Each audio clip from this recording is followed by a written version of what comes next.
Hello learners, welcome to my channel Elighter Knowledge. आज हम करने जा रहे हैं law of diminishing marginal utility.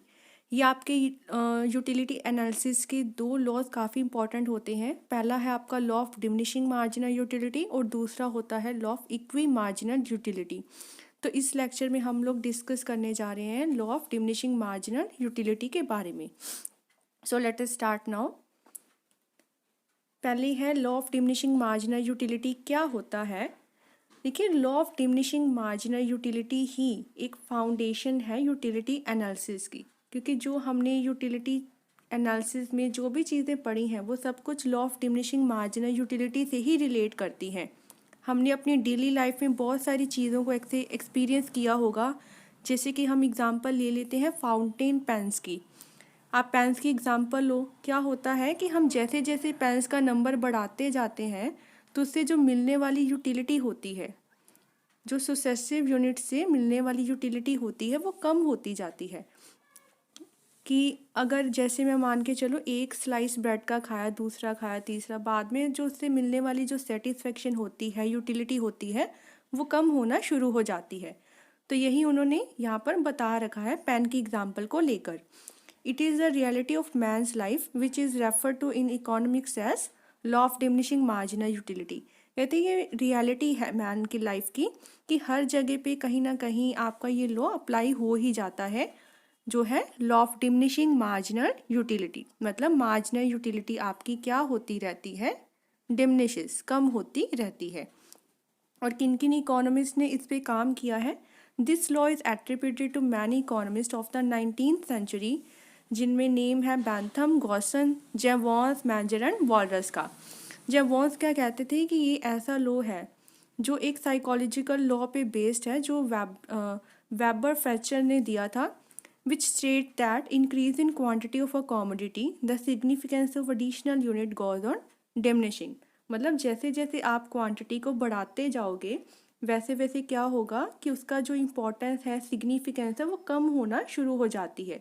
मतलब जो टोटल यूटिलिटी उससे मिलने वाली होती है वो भी कम होना शुरू हो जाती है, जिससे मार्जिनल यूटिलिटी आपकी और भी कम हो जाती है।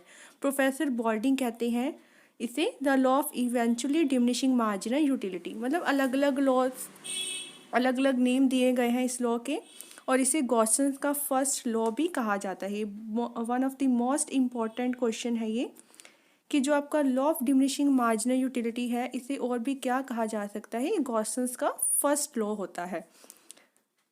नेक्स्ट हम कर लेते हैं इसकी अजम्पशंस क्या होती है। यहाँ पर आपने एक चीज़ का ध्यान रखना है, जब हम अजम्पशन पढ़ेंगे तो एक आपको वर्ड बताया जाता है all other things remaining constant, या जिसे हम कैटेगरीज पैरिबल्स भी कहते हैं। मतलब सारी की सारी बाकी चीज़ों को आपने कांस्टेंट मानकर चलना है, तभी ये लॉ वहाँ पे अप्लाई हो पाता है। जैसे पहली चीज़ तो ये हो गई कि यूटिलिटी को हमने कार्डिनल नंबर सिस्टम में मेज़र करना है।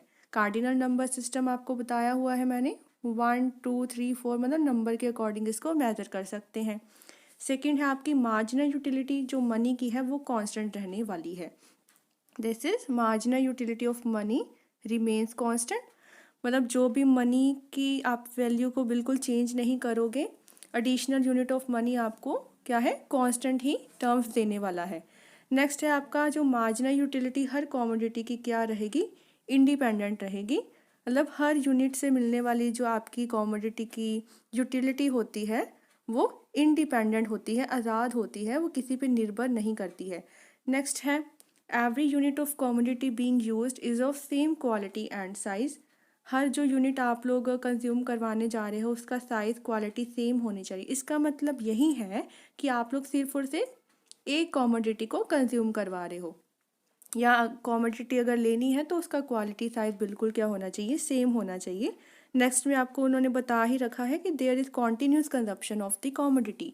आप कॉन्टीन्यूसली कमोडिटी के कंजप्शन करोगे, ये नहीं है कि पहले आपने 1 घंटा पहले कुछ खाया था उसके 2 घंटे पहले बाद में खाया, या ये ऐसा नहीं करना है। आपको कॉन्टीन्यूसली उस चीज़ को क्या है, कंज्यूम करते जाना है।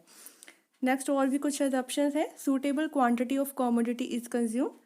मतलब आप कमोडिटी की कुछ क्वांटिटी को कंज्यूम करोगे, कुछ सूटेबल क्वांटिटी को ही। There is no change in income of the consumer, consumer की इनकम हम वाई से डोनेट करते हैं, इसमें कोई भी चेंज नहीं आएगा। कोई भी चेंज आपके सब्सटीट्यूट या जिसे हम कहते हैं रिलेटेड आइटम्स, उनमें भी कोई चेंज नहीं आएगा price of the related goods में, जो आपके होते हैं सब्सटीट्यूट या कॉम्प्लीमेंट्री।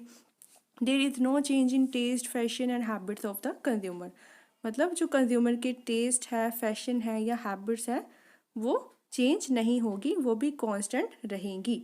ये सारी आपकी अजम्पशन हो चुकी है। ये बहुत इंपॉर्टेंट है, क्योंकि अगर अजम्पशंस ये वाली कहीं भी आपकी नहीं लागू हो पाती है तो ये वाला लॉ वहाँ पे नहीं लागू होगा, ये वाला लॉ वहाँ पे फेल हो जाएगा। इसका मतलब जब हम इस अजम्पशंस को लेकर चलेंगे तभी ये लॉ आपका अप्लाई हो सकता है। नेक्स्ट है एक्सप्लेनेशन, कि इसका हम लोग ग्राफ कैसे बनाने जा रहे हैं। अब यहाँ पे आपको दे रखा है नंबर ऑफ आइसक्रीम कप्स, जब हम पहली खा रहे हैं तो 4 की यूटिलिटी, मतलब ये आपको टोटल यूटिलिटी से ही ढूंढी गई है। सेकंड खाया तो यूटिलिटी कम होके 3, वैसे ही यूटिलिटी क्या हो रही है, मार्जिनल यूटिलिटी कम होती जा रही है। तो एक्स एक्सिस पे हम ले लेते हैं नंबर ऑफ आइसक्रीम के units, first, second, third, fourth, fifth and sixth, और यहाँ पर हम ले लेते हैं मार्जिनल यूटिलिटी।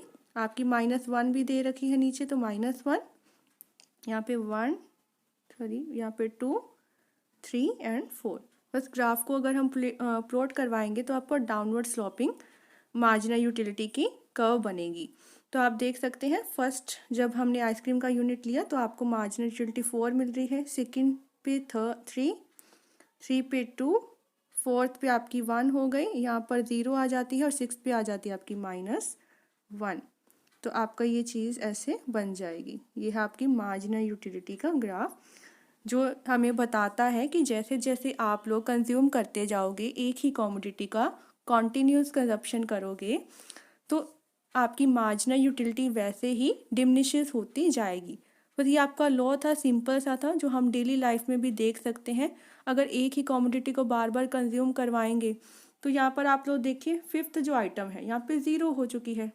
इसका मतलब ये आपका सेचुरेशन पॉइंट है, इससे ज़्यादा आप उस कमोडिटी को कंज्यूम नहीं कर पा रहे हो। तो अगर करोगे तो आपकी मार्जिनल यूटिलिटी नेगेटिव हो जाएगी। तो यही चीज़ है डेली लाइफ में, आप देख ही सकते हो। अगर एक परोठी खाते हो, दूसरी खा ली, तीसरी, एक तो लेवल होगा जहाँ पे एक सेचुरेशन पॉइंट आ जाएगा, इससे ज़्यादा आप खा नहीं सकते हो। इसका मतलब वहाँ पे जो मार्जिनल यूटिलिटी हो जाती है वो 0 हो जाती है। और अगर आप फिर भी कोशिश करते हो, उसको खाते हो, तो आपके डाइजेस्टिव सिस्टम को नुकसान पहुँचाता है, और उसके बाद आपकी जो यूटिलिटी है वो नेगेटिव होना शुरू हो जाती है। तो ये आपका टॉपिक था। आगे हम उसके एक्सेप्शंस, इंपॉर्टेंस, क्रिटिसिज्म सब कुछ कवर करेंगे। आई होप आपको क्लियर हो गया होगा। अगर वीडियो पसंद आई हो इस चैनल को ज़रूर सब्सक्राइब कीजिए, like, share and comment and press the bell icon, ताकि हर वीडियो की नोटिफिकेशन आपको टाइम टू टाइम मिलती रहे। Thank you very much.